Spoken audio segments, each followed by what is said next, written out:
السلام عليكم صحابي السلام dhammaantiin meel walba dunida kala joogtaan waa anigoo Mo ah markan iyo maalin wanaagsan waa mar kale iyo barnaamijkeeni filimada filimka idin hay maanta magaciisa waa Saakaas waa filim Bollywood ah oo wada aktarkii weynaa ee Ranveer Singh waa filim dad badan sidii laga filayay aan gaarin maadaama directorka filimkan ee Rohit Shetty ay ku cusub tahay qosolka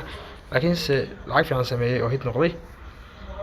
inta filim gadu galin muuqaalkan inta filim gadu galin qofka nagu cusub waxa leeyahay share noo dheh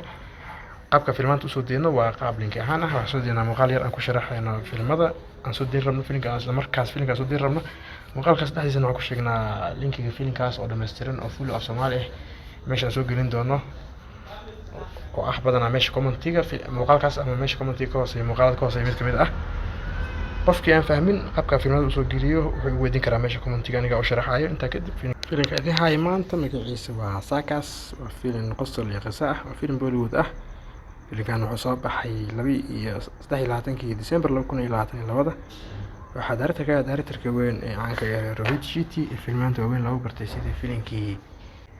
filmaanta kale ah Singham iyo Simba filimkan waxaa directorka Rohit Shetty waxaa producer ka ah Bhushan Kumar iyo Rohit Shetty nafkiisa waxaa sameysay shirkadda Reliance Entertainment and Rohit Shetty Pictures and T-Series saddex shirkadood waxaa wada aktareen horkacay Ranveer Singh, Pooja Haj, Jacqueline Hernandez, Varun Sharma, Sanjay Mishra, Mukesh Tiwari, Abhinav Raj, Johnny Leva, Murali Sharma, Ashwin Kalsar, Deepika Padukone, Ajay Devgan iyo aktareen kale dhowr oo tiro badan filim Bollywood ah filim blockbuster noqday filim bid waxa ku qiimeysay 5.3 bar MDB waxa ku qiimeysay 10.2 Times of India waxa ku qiimeysay 5.2 Bollywood ngam waxa ku qiimeysay 5.2 Kredan Raa waxa ku qiimeysay 5.2 filim hit noqday qisada filimka waxay qosaysaa laba wiil oo walaalo ah oo mataana ah oo mid uu awood leeyahay iyo mid kale filim comedy ah ka heli doontaan waxa isku keenay shaqo aad u badan halkaas hadda ku soo koob faafaalada filimka linkiga filimka oo dhameystiran waxaan gelin doonaa muuqaalka hooseeya ee aan soo daayay 3 maalin ka hor meeshiisa commentiga waxaan ku qorayaa filimka maanta waxaan dhahay bin isaga muuqaalada soo kormari doono mar labaad ku celiyo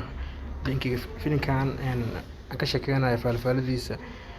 filimkan af Soomaali ah oo dhameystiran waxaan gelin doonaa muuqaalka hooseeya meeshiisa commentiga waxaan ku qorayaa filimka maanta comment ay ku qoran tahay ku dhufo kadib waxaan arki doontaa linkigaas ku dhufo filimka oo toos af Soomaali ku geen doonaa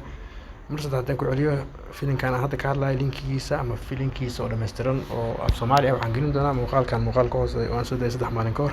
oo halka idin kaga muuqato kaartada muuqaalka saaran meeshiisa commentiga comment ay ku qoran tahay filimka maanta ku dhufo kadib waxaan arki doontaa linkigaas ku dhufo filimka ku geen doonaa mar kale waxay iga codsanayaan lacagta liga ilowin mar kale iyo maalin wanaagsan sidaas nabadgelyo enjoy the movie to build a future